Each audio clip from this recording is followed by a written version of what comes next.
What's going on, man? It's your boy Q the General. We doing another reaction video. We're gonna be reacting to a man who got shot and killed at a Philly gas station by two assassins. Let's go. Police in Philadelphia are looking for the men they say shot and killed a man in broad daylight as he was filling his car with gas. Investigators released this video of the incident. The victim is seen pulling into the gas station where police say he started to pump gas. Shortly afterward, a red sedan pulls up behind his car and waits there for a few minutes. The car seems to be leaving the gas station, but stops, and that's when two men get out with a handgun and an assault rifle. They start firing on the victim, chasing him around the gas station. The suspects then run back to the car and are driven off by another suspect.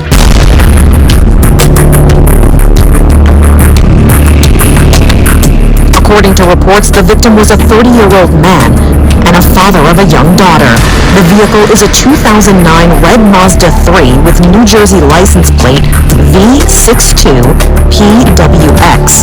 Police are asking for anyone who can identify the suspects or the car to come forward with that information. What's going on, man? It's your boy Q the General. I'm back with another reaction video reacting to a man getting shot and killed in the Philadelphia gas station. I'll be referring to quotes from out of the 33 strategies of war. Let's get it. Envelop the enemy, the annihilation strategy. People will use any kind of gaps in your defense to attack you or revenge themselves on you, so offer no gaps. The secret is to envelop your opponents, create relentless pressure on them from all sides, dominate their attention, and close off their access to the outside world. Make your attacks unpredictable to create a vaporous feeling of vulnerability. Finally, as you sense their weakening resolve, crush their willpower by tightening the noose. The best encirclements are psychological. You have surrounded their minds. Law explanation. Now the word defense can mean a lot of things. Example for defense would be what terrain you pick, the chess pieces you keep closely next around you, the circumstances you decide to fight by, your preparation and skill set, the little things that matter. As we can see, the gaps in the victim defense that the aggressors capitalized on was the choice of terrain and preparation, which translated into a power imbalance. The victim wasn't vigilant of the impeding ambush visually and defensively pertaining to firearm power. When it say the secret to envelop your opponent and create a relentless pressure on them from all sides can be explained when once the aggressors seen the pressure was bursting pipes, they split their forces to envelop the victim in a hopelessly seeming situation. Think about it. The laws say dominate your victim's attention. How did they do that? As a soldier/general, whatever you view yourself like, you have to cultivate a feel for how the enemy feels, thinks, and how the attack or look prior to it being launched. The victim, last thing he seen before he died was being chased down by two men in the same car he just walked by.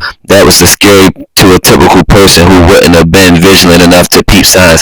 That car was tinted. Also, it wasn't pumping gas, so I wouldn't have made a mental note just because I'm extra annoyed. That's over domination if you ask me. Make your attacks unpredictable and create a sense of vulnerability. We know how they did that. They surveyed the victim insidiously coverted behind tinted windows, so the victim, I promise you, didn't think he was about to perish that day, and that's what made him feel even more vulnerable. That's why it's more easier to sense the victim's weakness when they can't predict a forthcoming battle. A Sun Tzu quote said, "The opportunity to secure ourselves against defeat lies in our own hands, but the opportunity to defeat the enemy is provided by him himself." Running is a sign of weakness, and the reason he ran was because deep down the victim knew his strategy for defense was not secured enough. Therefore, like most people, he fortified control over the situation and provided his enemies the opportunity to defeat him. The law said crush his willpower by tightening the noose. The noose was to ambush. Tightening could mean closing distance between the victim and the aggressor. That's why in the video you seen they got close, they started the ambush, but slowly they slowed down as they delivered more shots and proceeded to close the distance and not only encircle the victim mentally, but attempted physically. This is why I say unpredictability is a silent killer for most homicides and war victims. Literally, you can win the fight without using a lot of force because the enemy can't prepare for what he don't know is there. I'm your host Q the General, and at this channel all you'll get is the truth while all the mothers tell you lies, so all I ask is for a like and subscribe. Until we meet again, soldier. Peace.